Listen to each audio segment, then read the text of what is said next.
Awesome. Thank you everyone for coming on.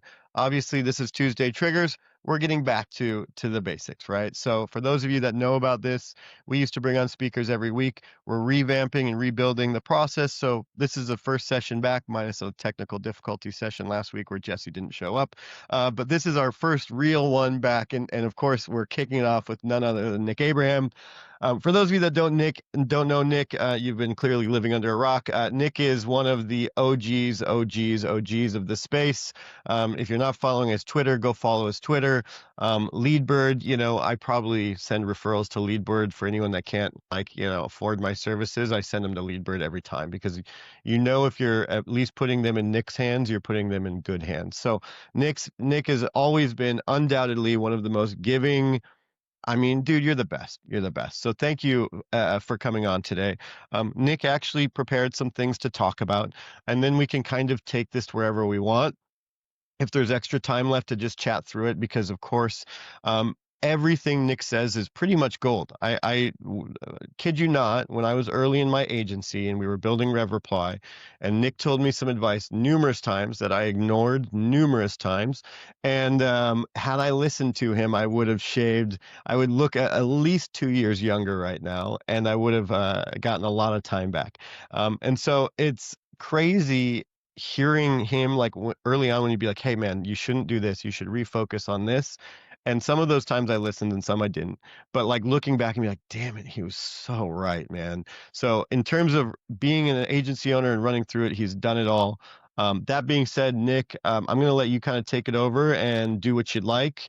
And then we can open it up for questions, and just feel free, anyone, to just throw in the chat things that you'd like to be learning about or talking about as we're going through. Cool. Let's do it. Well, yeah, thank you for the intro, by the way. That was amazing. But I do want to cover, like, I am just like you guys. I'm not perfect. I still make mistakes. I'm still learning. And this is just kind of what I've learned over the like 5, 6 years we've been running the lead gen agency. Lead burden itself is at about 280 active clients as of today. I'm the second most replied to account on Smart Lead. So that's kind of like my little line for fame in the cold email world. And I just recently bought into Cleverly, which is a LinkedIn lead gen agency serving about 1,000 clients right now. And the thing I wanted to cover today was basically like what is like our principles on how we're able to manage so many clients and how we kind of like operate our business to get to that scale. And honestly, full story or full circle moment. When I first started my cold email agency, I was actually looking at Cleverly and I was like, dude, I want to be like them. I want to just have like my business operate like them. I thought they were running like the coolest thing ever. And it was kind of more of the model that I appreciated and I wanted to run. And so I was like, all right, let's do it. And 5, 6 years later, got really close with Nick and Bruce, and now I'm a partner at Cleverly. So that was awesome. And a lot of what they taught me is what I used to build Leapert. And then outside of that, we're sending about 4 million cold emails per month through about 130,000 inboxes. And we all operate a couple of different SaaS companies with about 5,000 monthly users. I hate running SaaS companies. I think, or actually, let me say it again. Running a POG SaaS company is super hard. And it's not something I'm great at. And so running the agency is like my bread and butter. So yeah, that's what I wanted to cover today.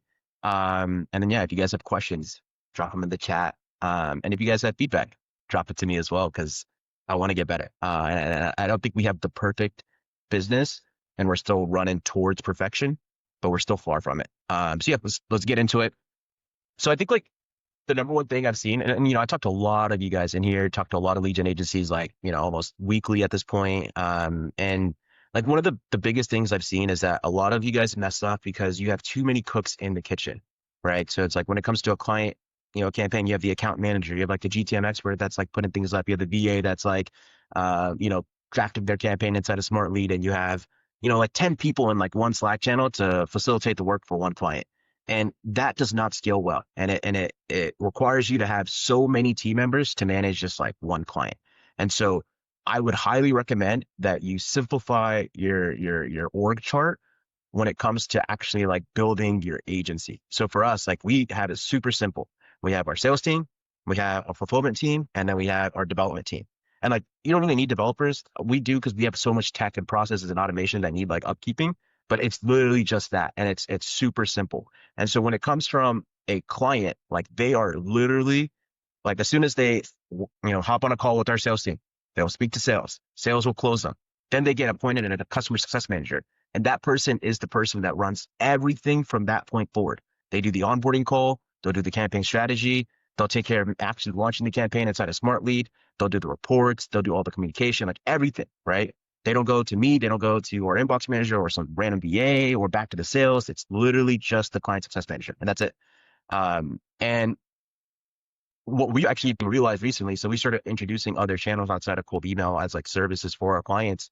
Whenever we had like two account managers in the mix, it just creates chaos and like they don't know where to go, even though it's like, kind of easy to, know who to go to for what. Like they're just running in different directions. They get super upset. They start losing confidence in the service. And then, they just kind of churn and maybe get mad at you and ask for refunds and things of that sort. So like when it comes to building your agency, I think like the biggest thing you could do is just simplify your actual org chart. Then the second piece I would say is also simplify your fulfillment.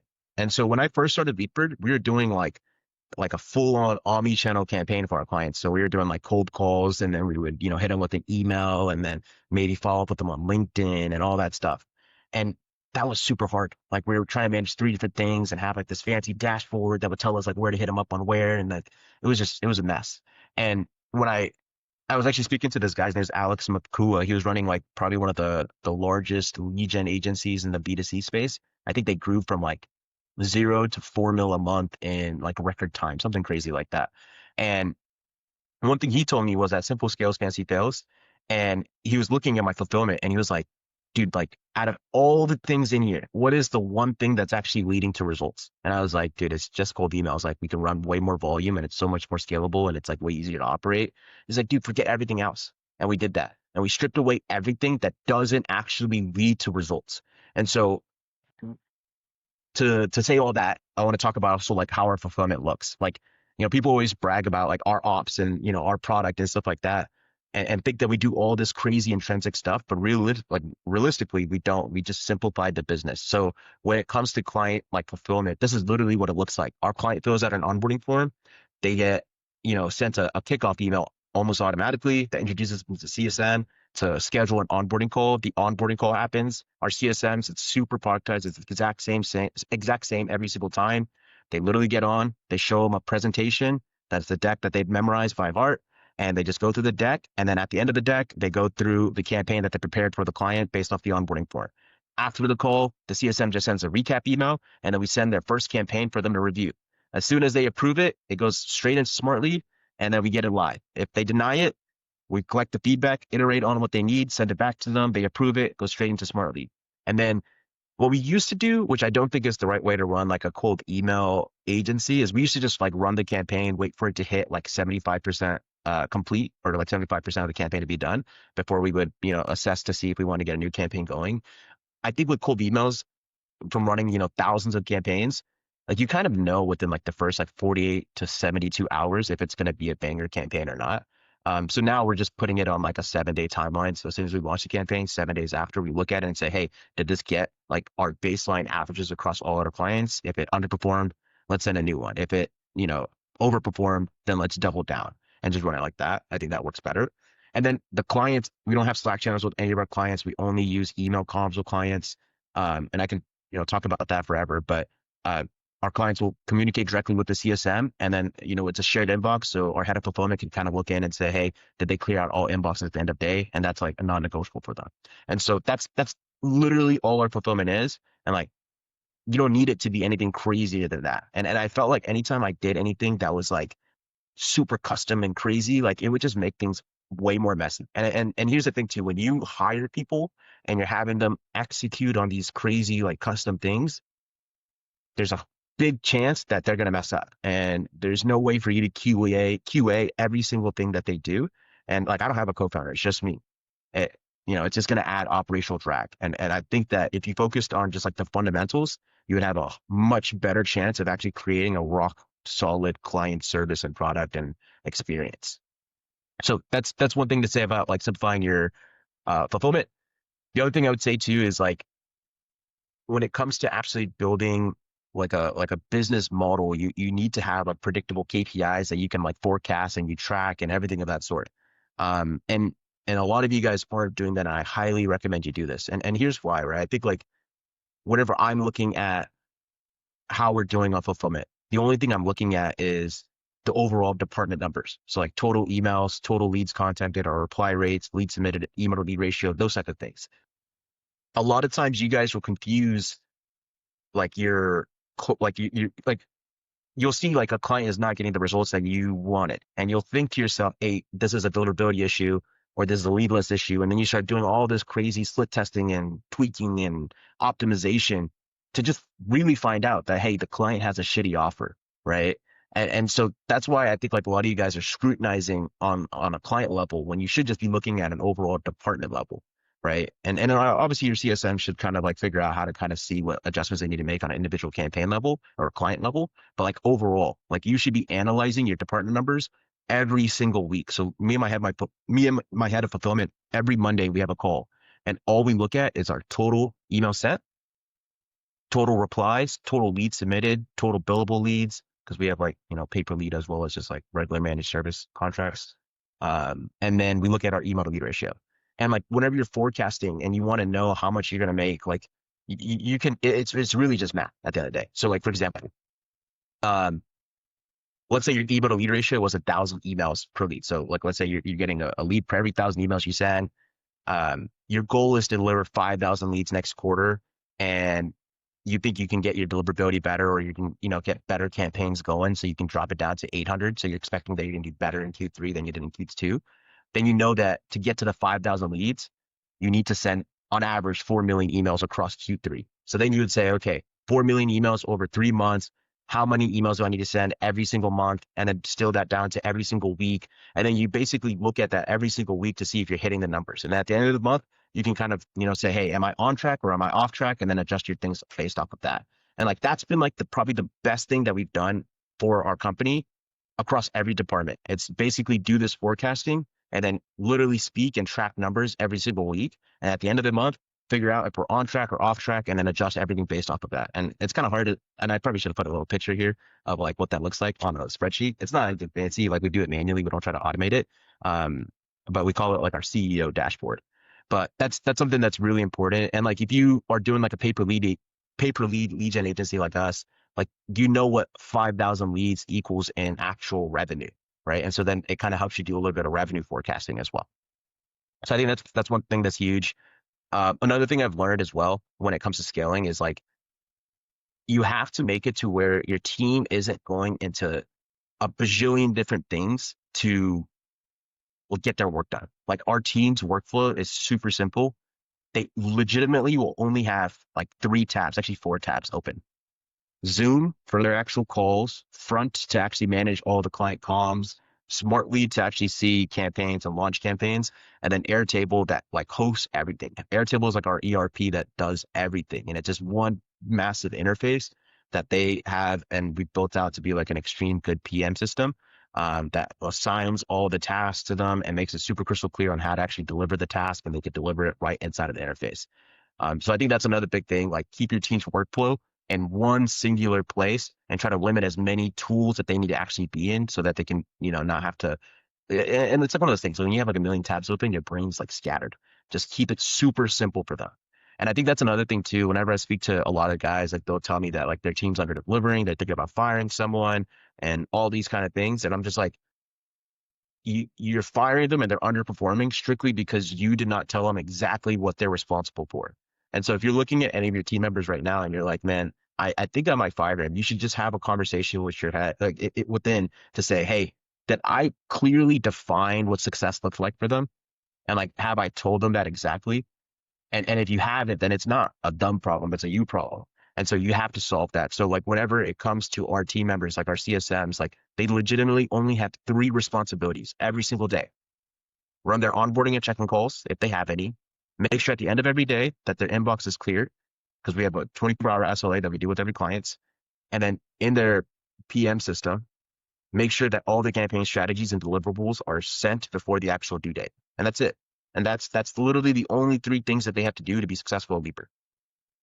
The last thing, or actually I have 2 other points to make. One of the big things as well is whenever your team is kind of falling behind and like there's an initiative that you're trying to push, like you just need to reiterate to them so that it gets stuck in their head and then they will naturally incline to doing what needs to be get done. So for example, like for us, two huge things for us is cross-selling clients as well as making sure that we're able to record their success. And, I told the clients that, like, I told our CSMs this, we have our weekly calls. I'm like, hey, like, this is a big thing. If you guys do this, I'll pay you guys more, right? Like, we'll give you a percentage of the upsell.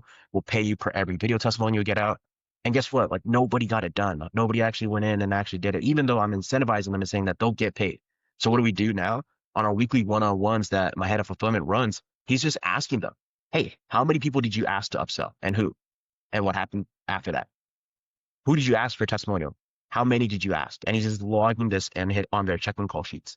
And he's doing this week over week over week.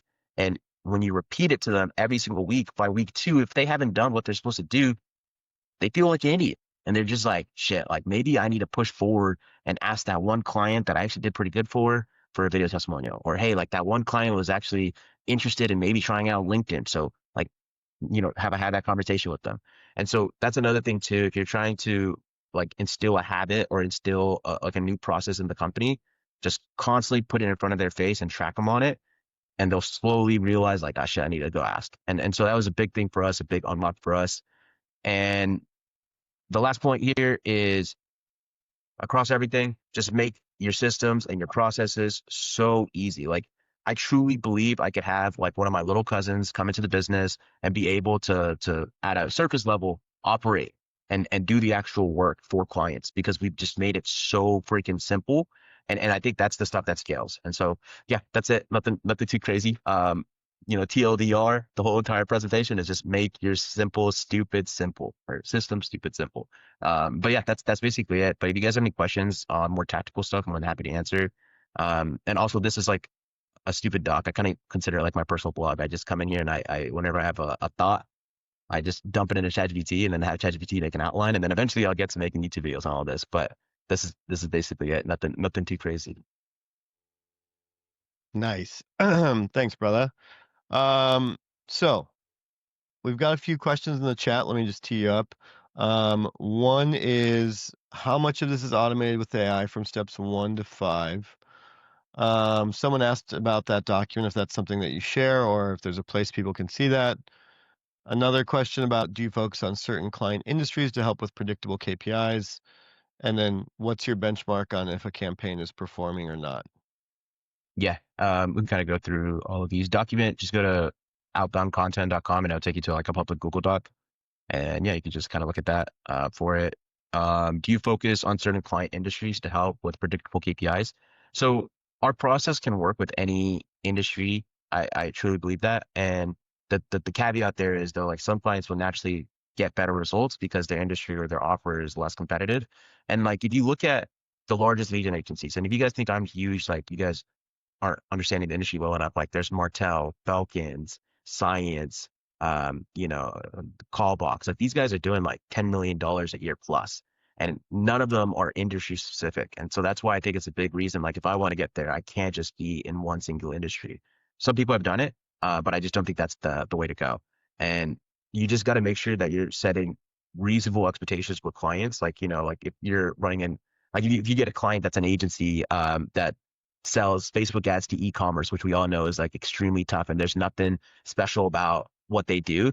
Like, don't tell them you're going to get them 50 leads every single month like you did for the PE firm that is, like trying to reach out to businesses about, can we buy you or not, right? Like that's the no-brainer campaign versus the Facebook ad one isn't. So I think as long as you just give them reasonable expectations, you can sell everyone and your process really from a fulfillment perspective doesn't change. Like you're using the same type of emails, your same sequencer, you're getting your leads from the same place, and you run outbound the same way. Like the only thing that's changing is how you write the copy. So like that's kind of how I think about it from that perspective.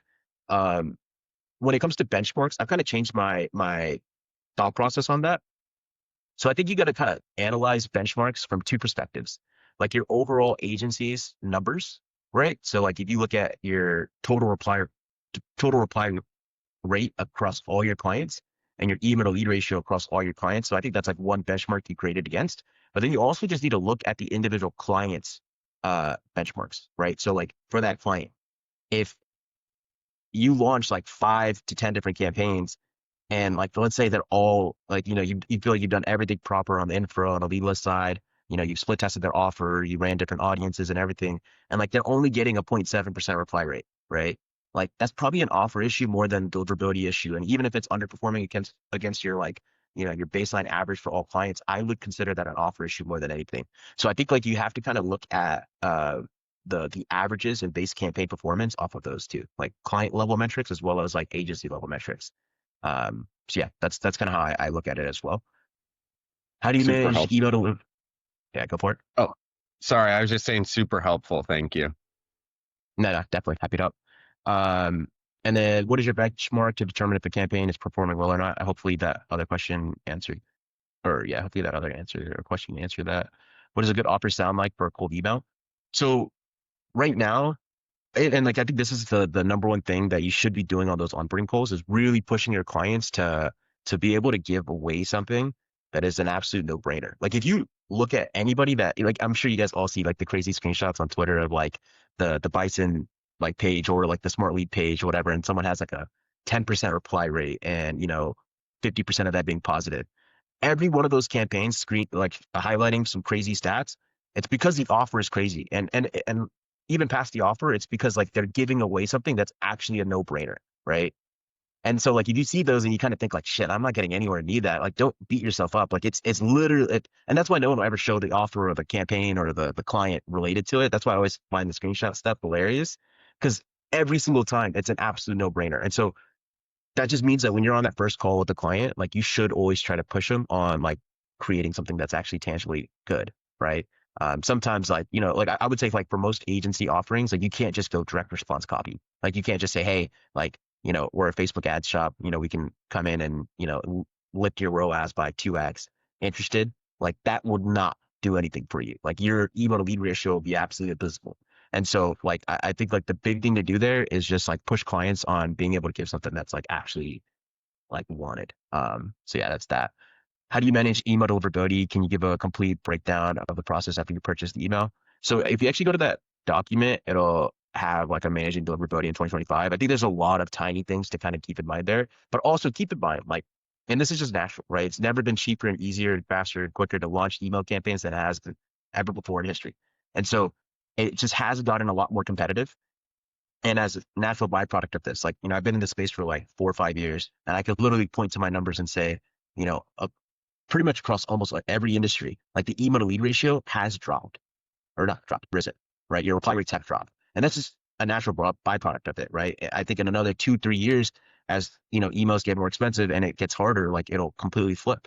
And so like a lot of times you guys would think there's a deliverability issue and there isn't. It's just the new normal, as well as like the clients just run something that isn't something that people want, and so I think that's like the two things to kind of keep in mind.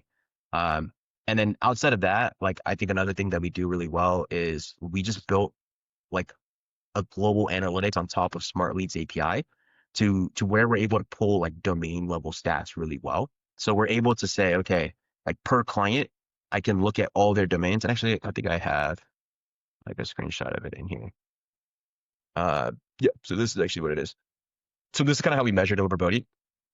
So this is like for a client, um, like I could basically pull like how many total emails we sent, what's their overall average reply rate, and then these are the individual domains inside of the like campaign that we're using for them, and I could see the individual domains reply rate, and then I could say, and then like I basically compare how this domain is doing to the overall average. So if you look at this campaign, right, like it is getting a 1.5% reply rate. Most people would say, hey, like that's not that bad, right? Like that's pretty good.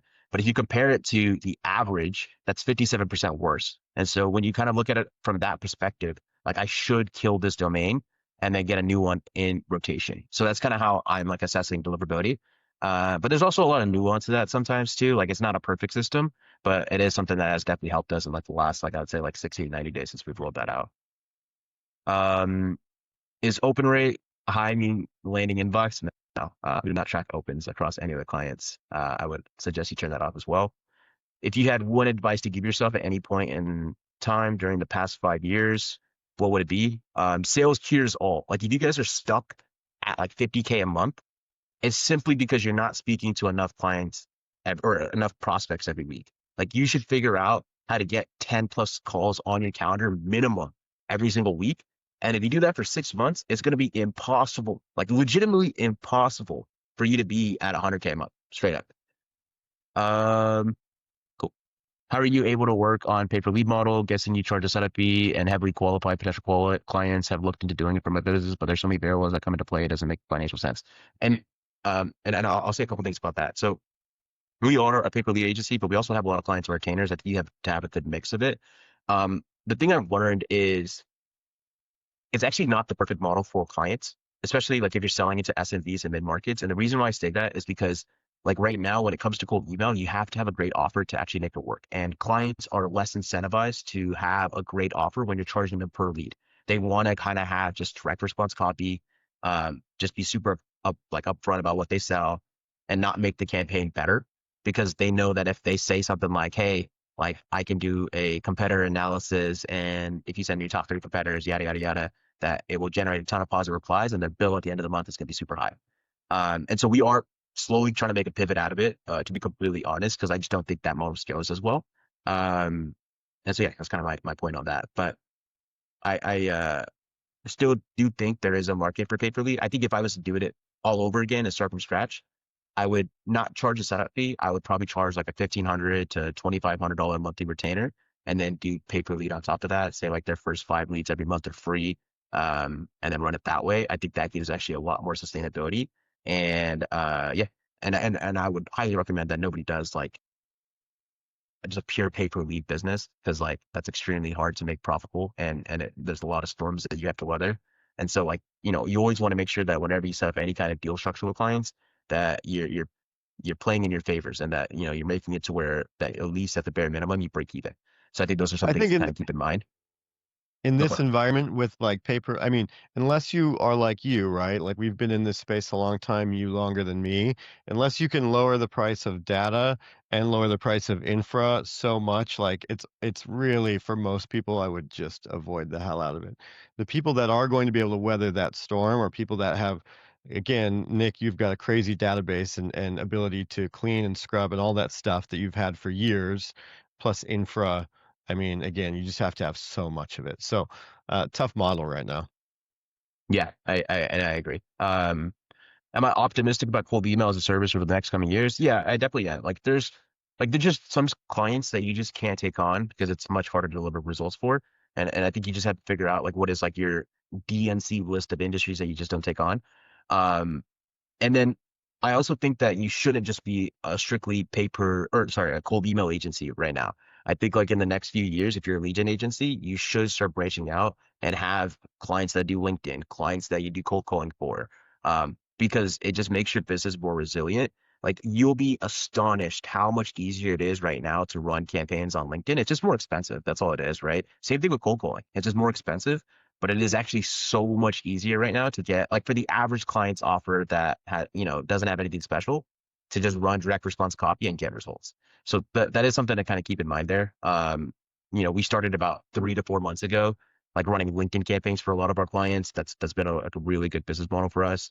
As well as we just started like cold calling for about like 4 to 5 clients, I think. And that's been doing really well as well. Obviously, like bottlenecks and things that we're still learning and things that we're still perfecting to kind of get our ops better there. Um, but it is definitely something I think that everyone should hear. If you're running a cold email agency, should start like not pivoting, but like moving towards too. Got to be doing And it. would you Nick, I'm going would to you jump. work? I'm going to let you wrap up. I know you got a few minutes of QA and you can just end it in like the next 5, if that's cool with you. Yeah, that's cool. All right, cool. Would you work with the client who admits they don't have PMF yet, don't know their LTV, but they're willing to pay a flat retainer? Would it not be worth the future hassle and complicate? I would still take them on. Yeah, I would definitely take them on. You just gotta make sure that they have the right like expectations. Like if they're expecting you to come in and run like 15 campaigns and split test the hell out of different offers and all this stuff, like probably not. But if they're like, hey, like, I know that you're going to do about 3 to 4 campaigns for us every single month, and that you're going to, come up with a couple cool ideas for split testing the offer, and everybody see how it comes. And, we'll review after, day 90 to see if this is still feasible. Like, absolutely take them on. Because here's the thing too, right? And this is a big thing that a lot of people don't realize is like, if they're not going to go with you, or like if you're not going to take them on, they're still going to go pay another lead gen agency to do exactly what you would have done for them, right? And so I think it's just all about expectation setting. Um, cool. How do you determine if a domain is burnt or the copy is burnt? Mostly through our dashboard. And like the copy being burnt, that one's like super hard. I really like using Email Guard for that scenario specifically, because you can kind of run the copy with like two variations of a inbox placement test. And like it's not always 100% accurate. And I think that's just like with inbox placement tests and naturally. But you can kind of see like, okay, like if I run this copy to this inbox placement test and the seeds, how does it fare against running another type of copy? And does that work? And so that's like another thing that we'll look at. I tested the model of charging monthly plus meeting booked fee, but turned to just averaging what meetings I was booking across all the clients and up the retainer. Yeah, I think that's awesome as well. When you're working with high ticket B2B clients like 100K plus deal sizes, do you always ask for them if they have a tangible front end offer? Just offering discovery calls, do you typically suggest they create something? Yeah, like we'll try to run the offer. Like if they don't have anything, like we'll try to just run the cold email campaign just as it is. But like whenever it starts to underperform, we try to have them come up with like different things that they could do to kind of make a better campaign. And so like the easiest and most obvious one is like going after their competitors and scraping their followers, or like a tool that's relevant in their space and grabbing their followers off of LinkedIn and then just emailing it to them. I think those are like no-brainer campaigns that usually do pretty good, even if the offer is like mid. Results for cold calling, we're getting are incredible. Love that. Can I unmute and ask 4 questions I have? A bit different from what is asked here. I don't want to do like a Q&A in that sense. And I kind of jumps in, but hit me up on WhatsApp and I'll send you a voice note or something. Do you provide exclusivity for clients to not work with direct competitors? No, we don't.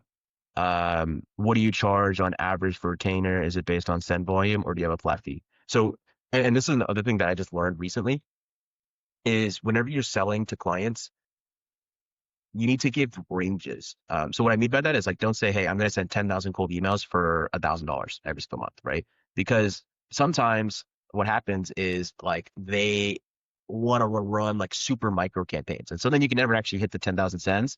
And at scale, the client looks at your business more as like a credit system, right? Versus like, an ongoing managed service retainer. And that stuff hurts at scale because like, your sales team will actually sell deals like that. And we've done this a lot recently. And then your fulfillment team just literally can't deliver. And then you have to like offset the billing and it causes complications.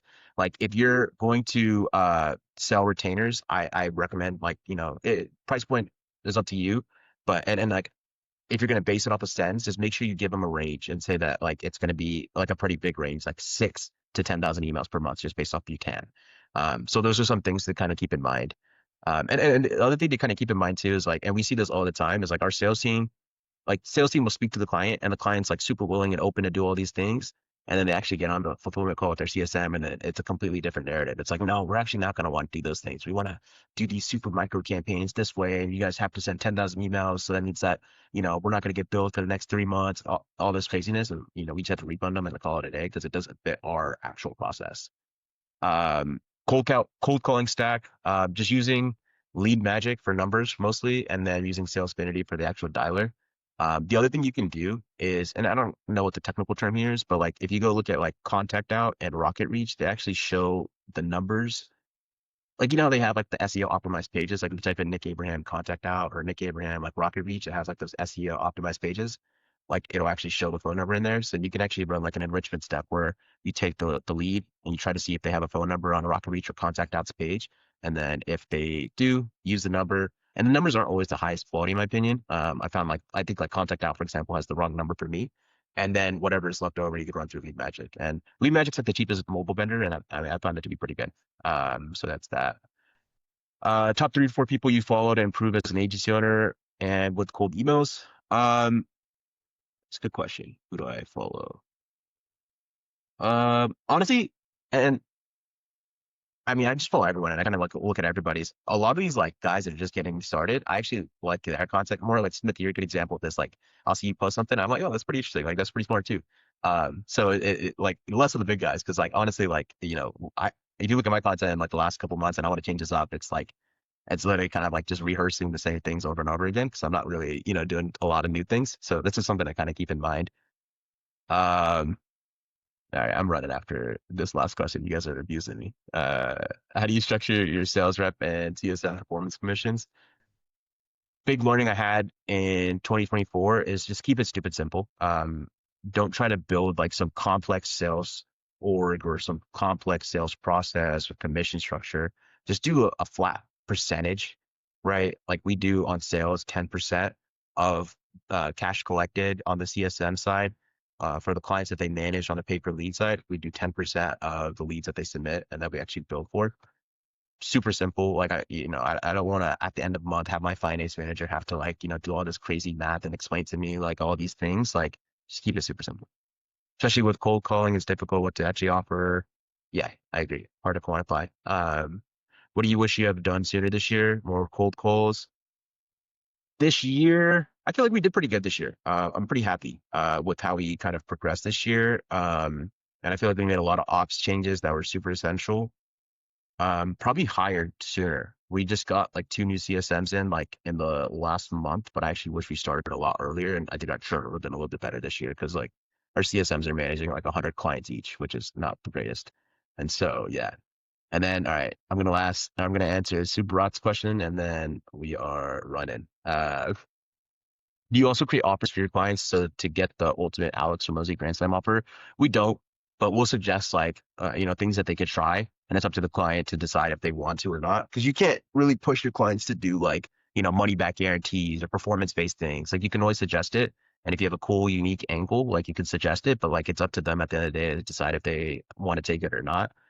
Is the 150 words or less words is still working, or like you recently said that for a client a little bit big email worked much better? I would say for most clients, like 99% of our clients, like it's all under 150 words. I think like shorter cold emails work better just naturally because it's just more direct. Nobody wants to read a novel. But like obviously you'll find some clients where a longer email will work. But yeah, I would say like for most clients, like short's always going to work better. Do you also try to create a risk mitigation part for your clients part as well to get better leads? I'm not exactly sure what that means. So I'll just leave it at that. Also, for meeting ready lead, do you do it manually or automatically? All automatically. I mean, actually, let me say it again. Half and half. So we tag our leads with AI, and then we actually have an inbox manager that will go in there and confirm, and then bulk send it. Because sometimes it has false positives in there, and like I think clients get really pissed whenever you send something that's like not a lead. So yeah, cool. I am out of here. Nick, hire Smith. He glazes you too much. Smith, that's my guy. But I will see y'all later. Hope you guys got some value out of this. But hit me inside Slack or not Slack, WhatsApp if you guys have extra questions, and I'll send y'all a voice note or something. See you guys. Have a good one.